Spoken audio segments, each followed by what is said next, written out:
मित्रांनो, पंजाब डक आणि इतर अभ्यासकांच्या मतानुसार या आठवड्यामध्ये साधारणतः 14 तारखेपासून ते पुढे 17 ते 22 मार्चपर्यंत तेलंगणा, आंध्र प्रदेश आणि महाराष्ट्राचा काही भाग या भागामध्ये मोठे वादळ आणि पाऊस येण्याची दाट शक्यता आहे.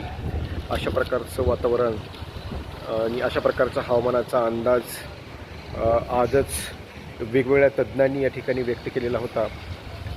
त्याचे पडसाद आता नांदेडमध्ये रात्रीचे साधारणतः 10 वाजलेले आहेत. 10 वाजता वाऱ्याचा जो वेग आहे तो अतिशय वेगवान होत आहे आणि पुढे संकेत असे दर्शवत आहेत की कधीही पाऊस पडू शकतो. म्हणून शेतकरी, शेतमजूर, अल्पभूधारक आणि कृषी व्यवसायावर आधारित जे मंडळी आहेत त्यांनी सावध राहणं फार गरजेचं आहे.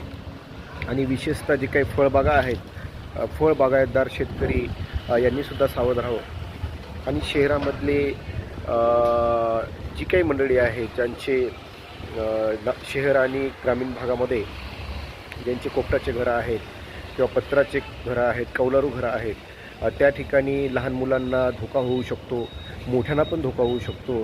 या सगळ्या गोष्टीपासून आपण सावध राहिलं पाहिजे, एवढाच आज मी संदेश देतो.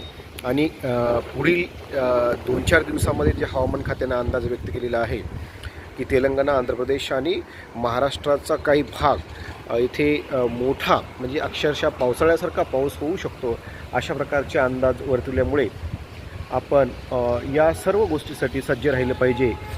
या दृष्टिकोनातून आपल्या सर्वांना आपण सर्व सुरक्षित राहूया आणि काळजी घेऊया, एवढंच या ठिकाणी आवाहन करू इच्छितो.